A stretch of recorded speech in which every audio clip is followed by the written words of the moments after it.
And I think like the next stock is something more interesting than Raymond. This is something that this brand, this stock is it would be like my personal favorite for today, and it's called Page Industries. So I'm actually very fascinated with this stock because Page Industry has the exclusive license of the brand Jockey, which I didn't know. I thought Jockey was a private brand on its own, that an international brand which Exactly. has been set up in India and trying to open more stores in India. But it was actually licensed by an Indian company, which I didn't know. And Hmm. this Page Industry, this stock is is capitalizing on everything about the brand Jockey. So it's doing the exclusive manufacturing, the marketing and distribution in India. And not only India, it's doing, apart from India, there is Sri Lanka, Bangladesh, Nepal, UAE, Oman and Qatar. I think that is huge for just to Middle have East, the exclusive Middle East, yeah. license for a brand, for such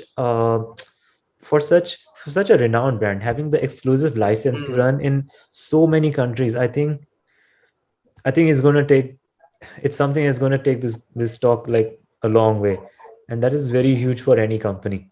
And I think the company is also licensed for the UK swimwear called Speedo in India and Sri Yeah. Lanka. So along with Jockey, there's also Speedo, and under Jockey they are doing everything that you see in the under the brand Jockey, with like innerwear, the night suits and everything. This brand has set up its own this stock has set up its own manufacturing, garmenting, everything for just this brand. And now I think nobody, that there is nobody that doesn't know the brand Jockey. I think it's a well-renowned brand internationally. And imagine, in such a huge country like India, having the only license to like popularize such a well-known brand. I think it's a win-win. Like, being an American brand, Definitely. it's already well marketed, and having the license to do the production and marketing and the retailing. Wow, that's just next. So Yeah. what do And you think? that, I mean, yeah, a lot of people like, so I would like to get back to the point which you mentioned. So Page Industry is the exclusive licensee of the Jockey brand, which means that it does not own the brand, right? It Right. does not own the brand. It is Yeah. just a franchisee model. It's a franchisee model. It has licensed that brand to sell in these countries, India, Sri Lanka, the Middle East, all of these places. Oh, Like you okay. mentioned, Page Industries has been the fastest growing apparel company in India, and this has been reflected in the share price. We will cover the share price growth in a bit, Right. but you know, it has grown. It has been the fastest growing textile company in India. Jockey as a brand is the largest selling brand apparel brand in India, and it's ironic because Jockey is more famous in India than it is in USA, the Yes, originator I think. country. Yeah, there are so many So resellers also for Jockey, apart yeah, from their own so flagship stores. and one of the interesting things is that this is a segment, innerwear segment is something, is a segment which has a lot of competition. So you have players like Rupa, Dixie, uh, Lux, This Dollar dollar. Industries. Yeah. Some of these companies have been in the business for a longer period of time than Page Industries, but none of these brands were able to match the speed of growth that Page has. So like just an example, Jockey is available in like 66,000 outlets in India. It has around 9% market share in the innerwear segment, which is not a lot. I mean, there's still room for growth, but you get my point, right? Like Page 66,000 Industries, outlets in India. 66 Oh man. 66,000 outlets. So Page has pivoted from Jockey just being an innerwear brand to being a well-rounded apparel brand, and yeah, I mean it has grown tremendously over the years. Yeah, Right. And I think all of this is reflected on the share price. Like, when I was doing my research, my yeah, mind, like, it just blew when I saw the when I saw the market price. I think it's crazy to have such a growth. I don't know how it was possible, like, comparatively to other shares. Like, but going listed, it's what is what it like you mentioned earlier, you get the resource, you get the capital to carry out a business. And I think they have so much resource to get ev- to do whatever they're doing with the brand Jockey. Like they and the product categories are loungewear, innerwear, athleisure, night suit, and swimwear. And they also have a premium loungewear category in India through Jockey only. And to manage all these demands, Loungewear. loungewear, yes. So and to What is manage that? loungewear, it's more like a casual wear. Like uh, loungewear is something you can just wear and chill at home. Hmm. Like you Yeah. see those rich people Understood. wearing nice clothes just to sit at home. Like it's something like Yeah. that. But yeah, those like that mindset is being is loungewear. And Hmm. and to manage all the demand, they have a total of, I think, 2.4 million square feet of space, which is spread between 17 different locations to do the whole production. So being listed gets you access to all that capital, and all that capital is what helping you carry out such a huge uh, manufacturing process. To have 66,000 outlets, like you mentioned, you have to have a lot of production for it. I think getting listed So is the only just way to handle just that. one correction here. So they don't. It's not 66,000 exclusive outlets, but it's Yeah, including the 66,000 resellers and outlets. everything. Yeah, Yeah, yeah. yeah, That's that's what I that's what. mentioned. Yeah. Yeah. So definitely, man. I mean, few people talk about how impressive the business is because everyone is talking about the share price Right. because the company has been a multi-bagger over the years. Uh, the company listed on the stock exchange in 2007, and I think the price was around 350 rupees at that point. And Hmm. today, it is trading at 32,000 rupees. So I think that is like within almost a 9,000% gain over the years.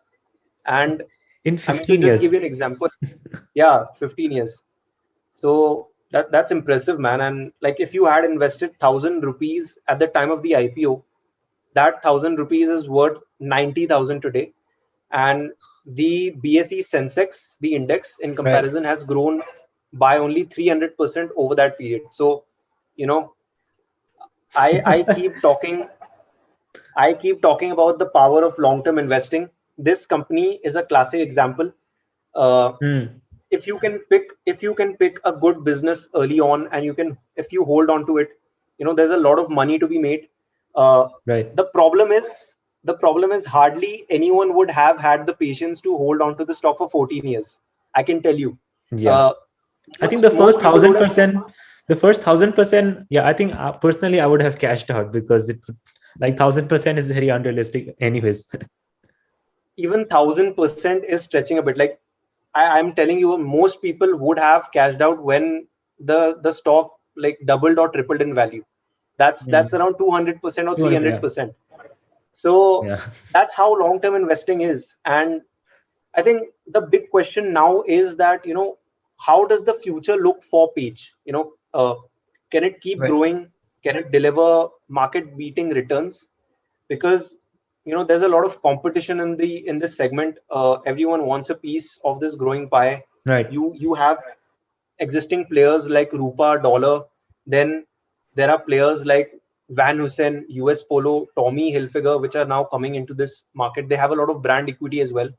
And just an example, so Van Heusen entered this market a couple of years back, and they were able to achieve revenues of around 200 crore in just 2 years. And in comparison, Jockey took around 14 years to get to that number.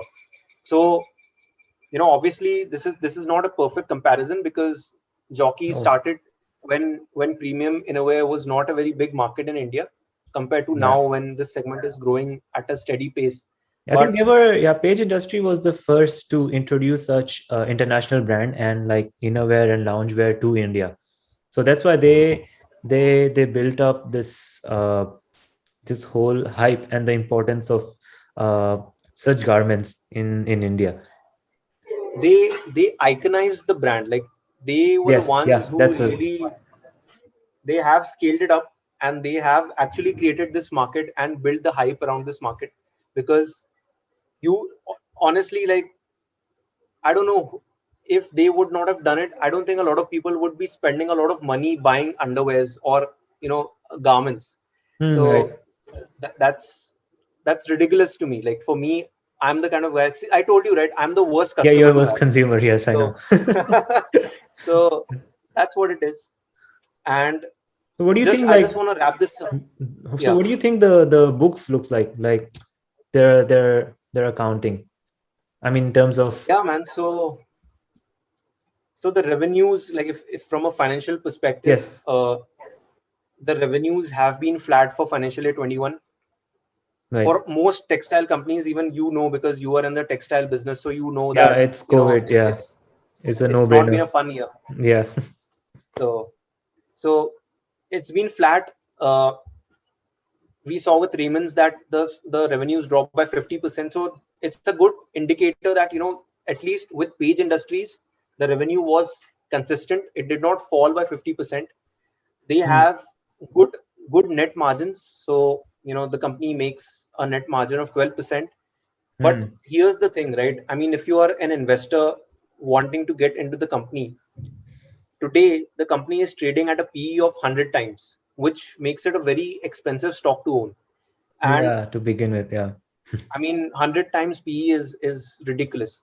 And Hmm. the good thing is that, you know, the company is debt free, so it doesn't have any debt on the books. It doesn't have to service any debt, and it Right. has a return on capital of 48%, which tells you that the management is running the company really well.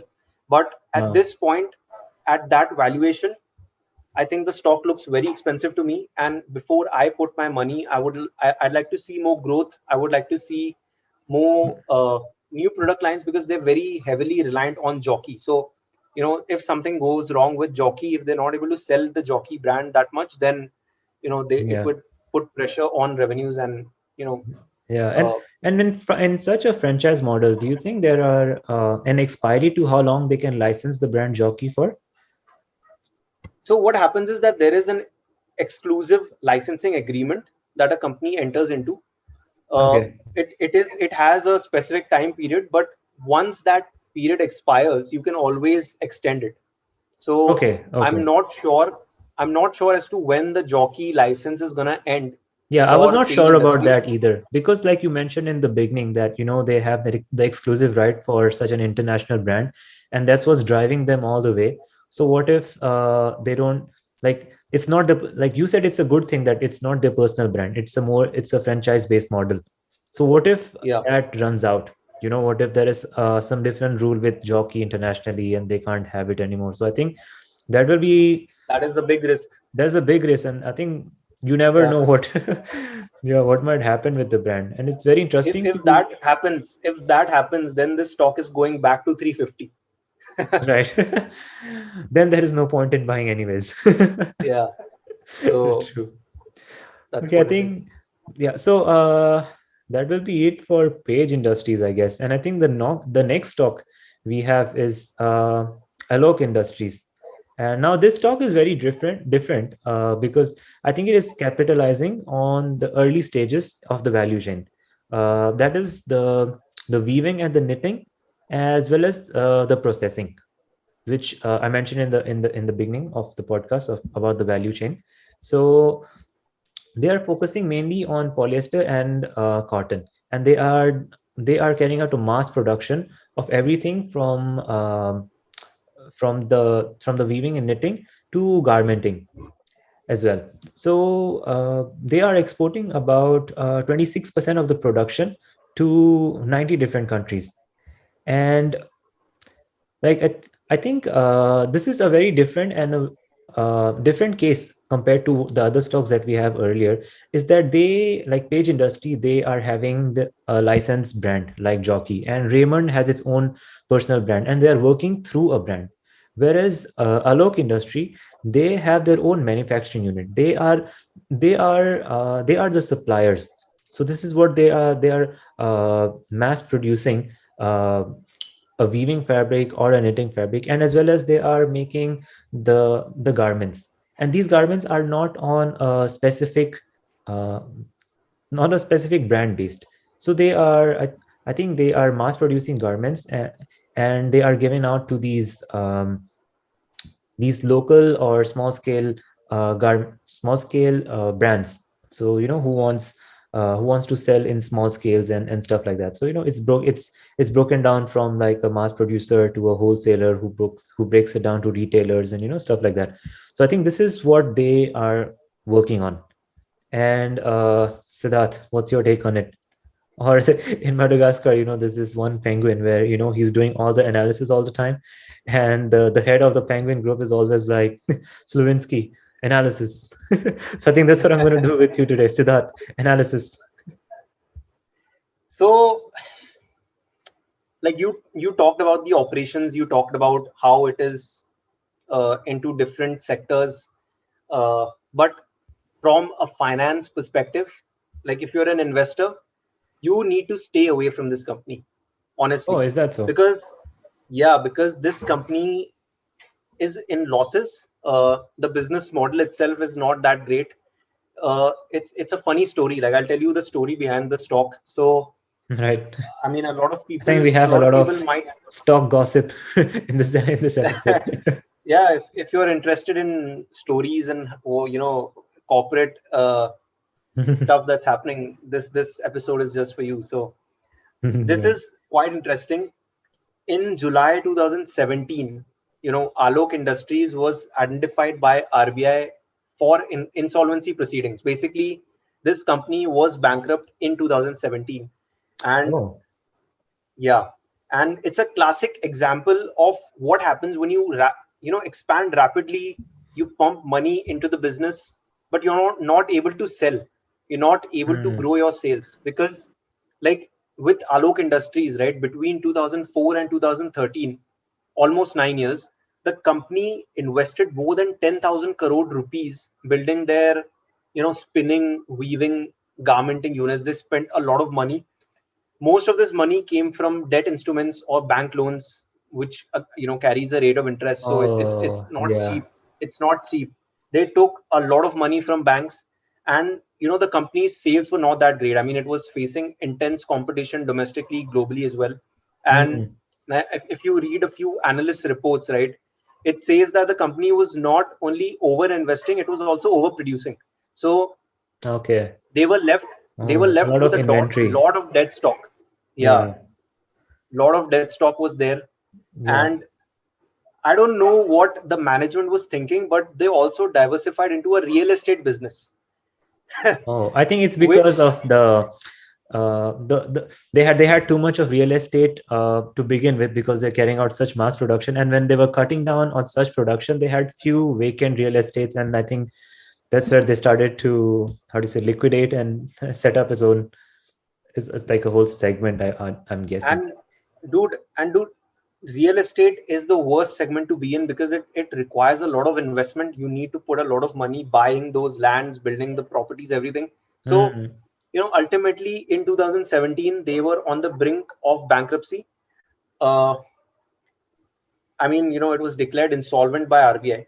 But luckily for Alok Industries, Reliance and JM Financial's asset reconstruction company, Okay. they submitted a plan. They submitted a plan to Revive the this. Yeah. yeah to revive the company.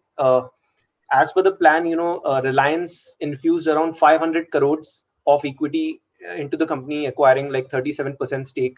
And Mm. you know what happens when the name of Mukesh Ambani is associated with your company. Yeah, it's just you You don't know need what anything. happens. Yeah, the You can stock just just sell it. goes up. Yeah, it just goes up. Stock the stock goes up, and that's exactly what happens. So the stock Ambani has went the up. golden touch. No matter what business it is, no Yeah, matter what industry he's it is, if you have Ambani behind you, it just goes up. he's the guy. So No, he's so your in guy. 2020, in the first 4 months of 2020, the stock went up by more than 800%. And Hmm. the sales for financial year 21, like if we talk about revenues, the sales have been okay, they have been stable. But what is alarming here is that the company reported a net loss of 5,600 crore. So, you know, Oh. That's something you don't like to see as an investor when a company is making such huge losses. Even the net worth is negative. So Hmm. that's why if you see in this year, in financial year 21, the stock went up from 18 rupees to 55 rupees in July 2020, and now today it's back to 20 rupees. So it's been a roller coaster ride. I personally won't invest in this company because it's making Yeah, losses. Has as there's no, I don't see a clear direction. Like you, there is good backing for this company, but it really needs to secure its sales. Like how we discussed earlier, this whole textile business is very cyclical. So you don't know if Yeah, how much you can sell. So I think based on their analysis, they must have overproduced, and now they are you suffering have because to be very smart. because You even have to be taking very smart. yeah, even taking care of the inventory holds up a lot of real estate, like your space. And the more time you hold up your space, there's some production you cannot stop. So you are, how do you say, oh, you are overutilizing your storage capacity, and that just Exactly. starts to cost more. And and sometimes so much of the supply can be like miscarried, and with mishandled. And if there's a small tear in such fabrics, companies or brands that has passed them orders, when they come across such defects, they cancel out the whole lot. And that can be very expensive for a textile company. And given so much production, it's, yeah, Definitely, man. like you said, you wouldn't invest. So would I. Don't invest in Alok Industries. It's a classic example of what can go wrong if you don't make good decisions in the textile industry. So if you over invest, if you overproduce, you're gonna end up like Alok. Hmm. So yeah, that's Right. what it is. So during my research, when I was doing some research on Alok Industry, I also came across this tab on their official website. It said something about sustainability, and I was very surprised to see that, because sustainability is what I also read about or research about personally.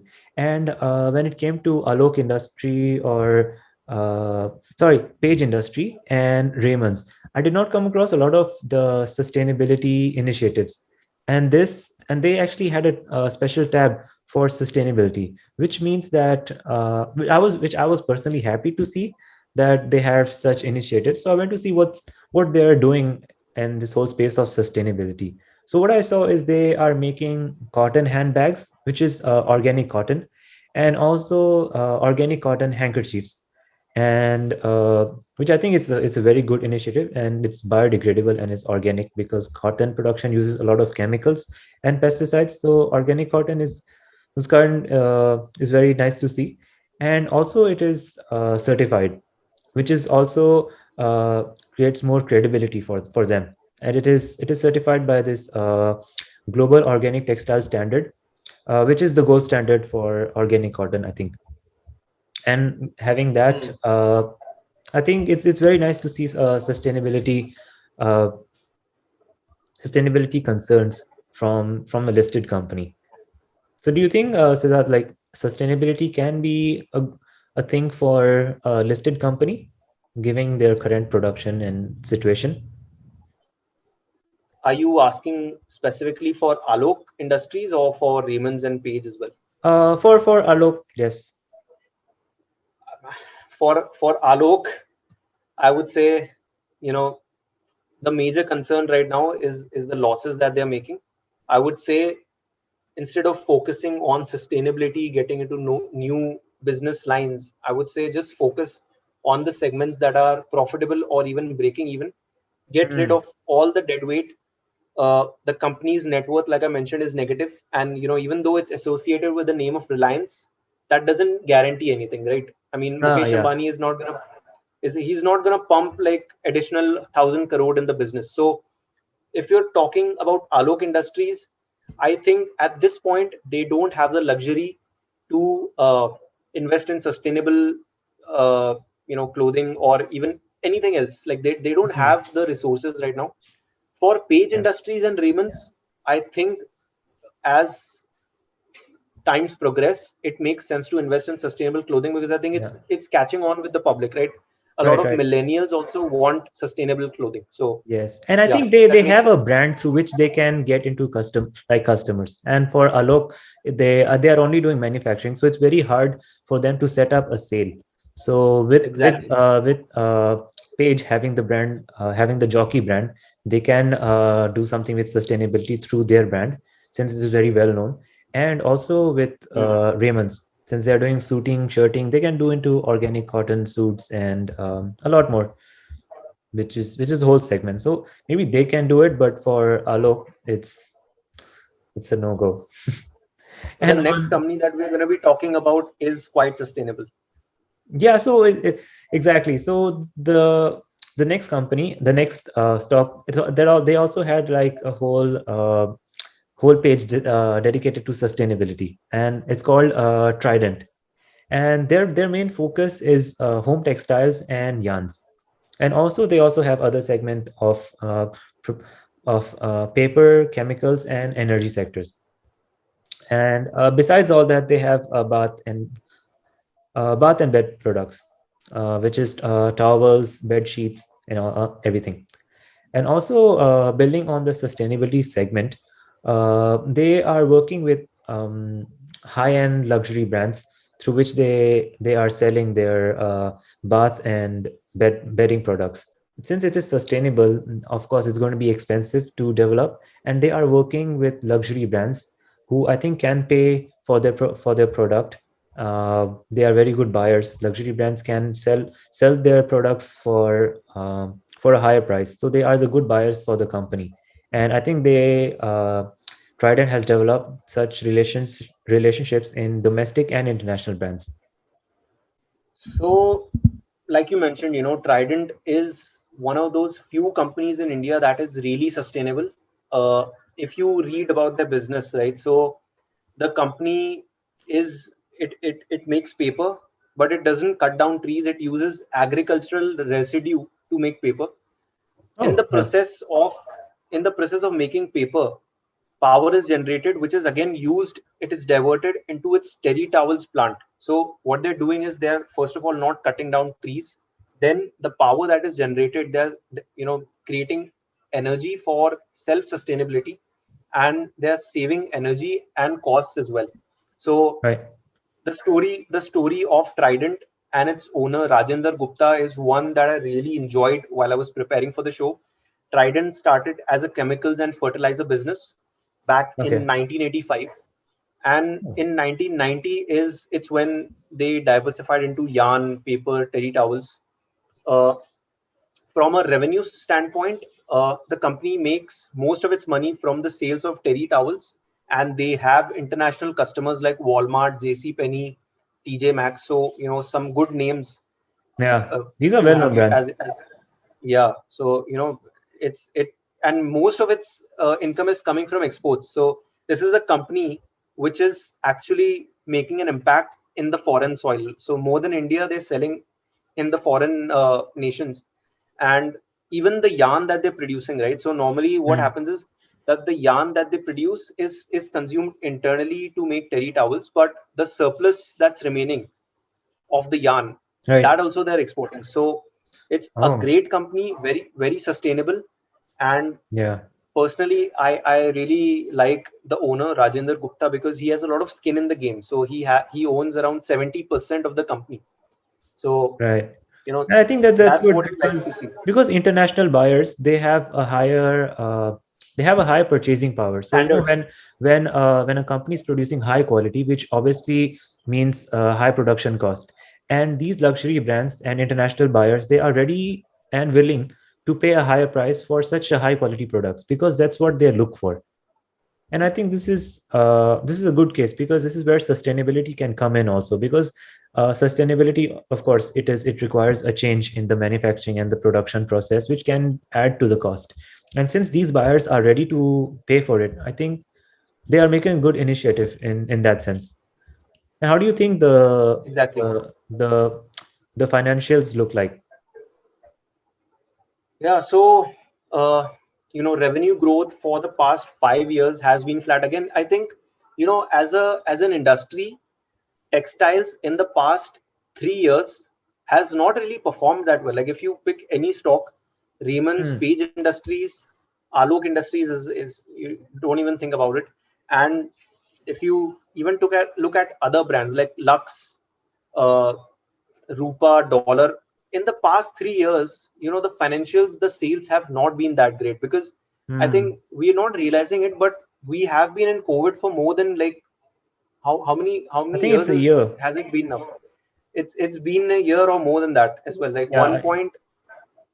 So so textiles as an industry has been impacted over the like every company has been impacted. Trident as well has been impacted because even when the US economy was down, their sales were impacted terribly. So you know Right. revenue has declined marginally in financial year 21. Uh, the net profit margins of the company are also not very impressive. But one Hmm. positive is that it's a debt-free company. It's Okay. sorry, it's not a debt-free company. Oh. It's the debt to equity ratio has been dropping over the years. So they have been Hmm. consistently paying their debts. The interest cost is going down, and the Right. stock, if you see from a stock perspective, so the stock has performed reasonably well. If you take a look at its stock chart over the past 5 years, the company has grown by 200%, which is Right. it's not bad at all. Uh, and 200% is great. Like given yeah, like past 3 4 years, the companies, the sales revenue, like you said, it's starting to get stagnant out, or like like is that the future for the forecasted growth is diminishing every year. So I think definitely. based on that, having a 200% growth is, I think, is great. And I think from the previous talks, I think this one seems Oh yeah, reasonable, but I'm because not sure Raymond's was about down. Because if you had invested in Raymond's, you were actually making a loss. Uh, age. Page Industries as well has not been that great in the past 5 years, right? From 2007, if you Yeah. compare it, like from the initial years, it has been great, but in the past 2 3 years, Page Industries as well has not been that great. So Right. Trident has been one of those companies which has performed well. At least the stock has performed well, and it definitely deserves a place in your watch list. Like I would recommend that you keep this stock in your watch list, and if it corrects by a big margin, then you can probably buy it as well. Yeah. But yeah, I'm not sure how long, but yeah, it can be a good buy, like personally. But I would, yeah, love to see more about how they proceed, how they plan to go forward with this. And and I Yeah. think like from the sustainability perspective, they claim some, I think they are saving about 5,000 trees a day based on their manufacturing capacity. I think if they didn't, they would have been, you know uh, using 5,000, sorry, 5,000 trees more. And now because of their sustainability initiatives, they are saving 5,000 trees a day. And they are working with 17,500 farmers to minimize the pesticides used in the cotton production. And they have a waste treatment facility to recover the water, and reducing the water usage. So I think it's a good initiative, which I have not seen any other textile companies do. And also it's very hard to have such initiatives, being in the textile industry myself, because you really need to have a lot of capital and good sales. Paisa, paisa. Yes. To have good, and also you need to have good sale, otherwise you will not be able to pay off your Yeah. uh, pay off your cost. Oh man.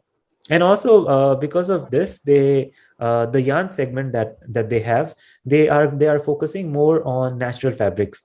uh, Hmm. So they are going for cotton, and they also have natural other natural fibers, and they also have in blends.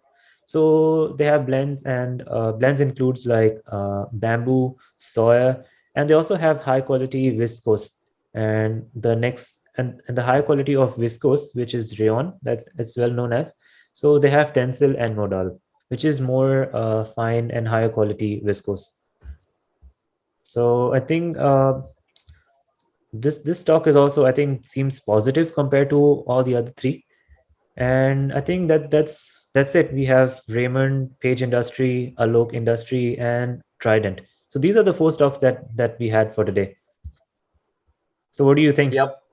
How was it discovering these textile stocks? Because because you usually you look at other industries. Textile is not something that you usually look into. And for the sake of this podcast, you did some research.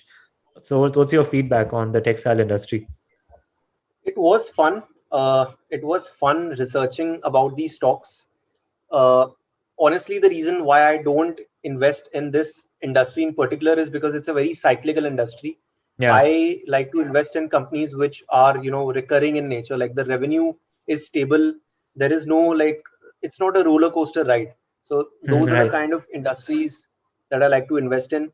Textiles as a business is hard. You know it, right? Yeah. There You is you've a been in certain amount of textiles, unpredictability.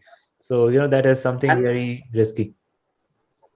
the margins are also very low. So if you see these companies, right, none of the companies have a net margin of more than 20%, which means that they're not able to generate that cash Hmm. in the business, right? They will never be able to grow at a level, at a speed at which Infosys is growing or TCS is growing. All of these tech companies, right, Right. they have incredible gross margins, incredible net margins, 50%, 60%. These companies have net margins of like 6%, 12%. That's it. Hmm. So not a lot of growth in these companies, but yeah, definitely. I mean, if it corrects, I mean, if like for example, if Trident, Yeah. in the next 6 months drops by 50%, then I would be interested in buying the company. But yeah, it was a lot of Yeah. fun. Like you. It was a lot of fun doing this with you. Yeah. Well, thank you for being on the show. And also, I And we think should do more. I think we should cover more stocks. So I think there are, I think, more stocks in the there are more textiles stocks definitely. industry. We Yeah. should do more. We should do another episode. Yeah, definitely. I would love to do all the analysis and go through all these stocks, because since I'm also in this field, so it's very nice to understand at what scale, what level of business is being done, with what resource and at what capacity. So it's very nice to see the risk associated with it as well. And when I also look at how these stocks are performing over the years, and I compare the future of industry and the resources that are needed to execute what I plan personally and what they are doing, being an established brand or firm. So it's it opens your mind You, based on what they're doing. And especially it's good because a lot of the businesses nowadays, they are tech driven, or they are service products. And yeah, for a physical for a physical good, these are physical goods like garments and all. They are physical products. So to what level, how to what level there is still there are still needs for hmm. innovation, given how labor intensive it is. It's very nice to understand what's next and what's going to happen, and how these big players are going to tackle it, because they are the ones I mean, running it. you can learn a lot from these companies, and like you can implement those learnings in your own business, right? So Exactly. it makes a lot of sense for you to do the research, you to read about these companies, and like when we do this podcast, we are researching, we are learning a Yeah. lot as well. Yeah. So yeah, Because that's since it about it, was man. stock and it has a lot of financials involved, that's why I wanted you to be a part of this podcast, because you are from that background. So thank you for making this podcast so Yeah, much man. more interesting and comprehensive for the listeners. I'm sure you added a lot of value. Personally, listening to you, Thanks a lot. it was a lot of value and a lot of insight. So thank you for coming to the show. Thanks, buddy. Okay. So that will be it for today's podcast and episodes about the listed textile stocks. So I hope all the listeners had got a lot of value out of this podcast from all the research and discussions that we had with Siddharth. And that will be it. And I hope to see you in the next episode of this podcast. Thank you.